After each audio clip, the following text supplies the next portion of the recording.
aujourd'hui, on va parler d'un écrivain très célèbre, c'est Guy de Maupassant. Bien, donc nous sommes bien sûr au 19e siècle, donc c'est un grand écrivain né bien sûr en 1850, ça, c'est l'ami de Flaubert, Zola, hein, d'accord, et c'est un, si vous voulez, un écrivain qui a écrit, si vous voulez, des nouvelles réalistes. Mais tout de même, hein, la fiction reste, si vous voulez, un élément très important, bien sûr, hein, qui est exploité dans la réalité.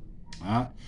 C'est comme Jules Verne, bien sûr. Hein, il ne s'est même pas déplacé, si vous voulez, d'une semaine hein, pour écrire Le Tour du monde en 80 jours. Et un roman d'aventure qui apparaît très beau et très, si vous voulez, talentueux, hein, en faisant, si vous voulez, le trajet de 5 continents, on voit bien que c'est une réalité, alors qu'il y a une très bonne fiction, si vous voulez, exploitée là-dedans. Bien.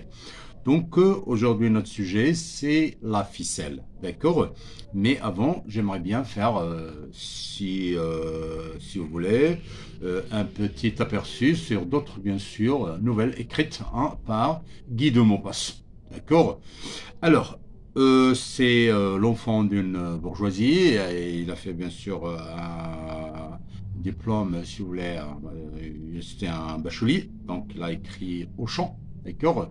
Une nouvelle, bien sûr, réaliste, où il y avait deux familles, bien sûr, hein, rivales, au sujet de l'adoption hein, de Madame Dubia, qui arrive, bien sûr, hein, pour adopter un enfant chez les voilà, et puis la haine se déclenche entre les deux familles. En tout cas, l'adoption a été efficace, hein, d'accord, pour Jean, qui est devenu médecin. D'accord? Puis, vous avez aussi le Horla. D'accord? Donc ici, c'est un roman, si vous voulez, fantastique, mais aussi, si vous voulez, psychiatrique. Hein. Pourquoi? Parce que il parle, bien sûr, si vous voulez, c'est comme dans Le Chevalier Double, hein, tu fais le Gauthier, hein, personne invisible, si vous voulez, ici, dans le Horla, que, si vous voulez, Guy de Maupassant, je suis pas moi, le narrateur, hein, n'arrive pas, si vous voulez, à s'en départir, hein, à son, si vous voulez, débarrasser. Ceci, bien sûr, c'est le sujet, si vous voulez, de névrose, hein, si vous voulez, et si vous voulez, stress qui était, ou bien qui avait suivi hein, Guy de Maupassant. Donc le Horla reste, si vous voulez, une œuvre fantastique, hein, d'accord, mélange entre le réel et l'imaginaire.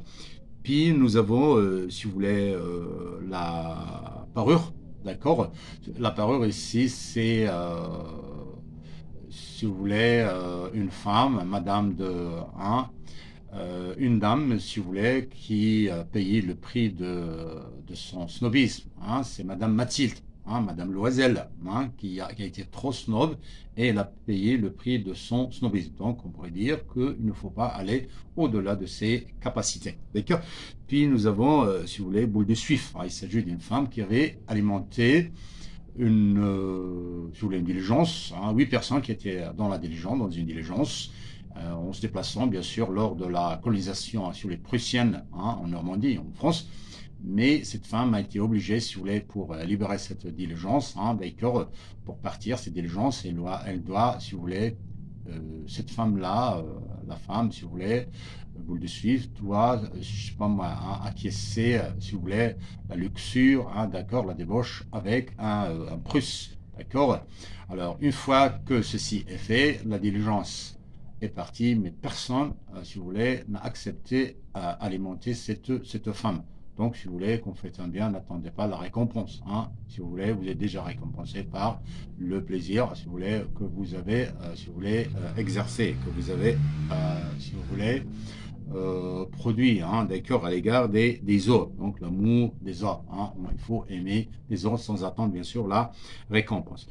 Et puis, nous avons ici, si vous voulez, la ficelle. Alors, cette ficelle-là, c'est une nouvelle qui apparaît bien sûr ici réaliste, d'accord, mais on a dit que la fiction, bien sûr, est au service de la réalité. Bien, donc elle est classée dans le cadre, si vous voulez, d'une nouvelle réaliste. Donc il s'agit, si vous voulez, d'un monsieur Hochkorn, d'accord, lors d'un souk, d'un marché normand, hein, il a bien sûr ramasser une ficelle, d'accord, mais un homme qui s'appelle Mondrin, d'accord, son antagoniste, quelqu'un qu'il n'aime pas, l'a vu ramasser cette ficelle.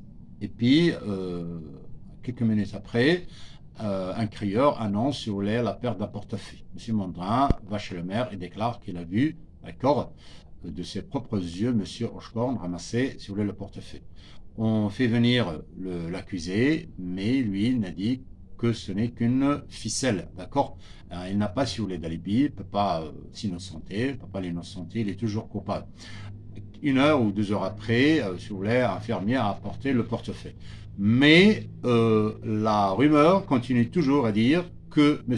Hochkorn a volé le portefeuille, bien qu'il ait été, si vous voulez, innocenté, hein, d'accord, par la présence, d'accord, par le recouvrement hein, du portefeuille.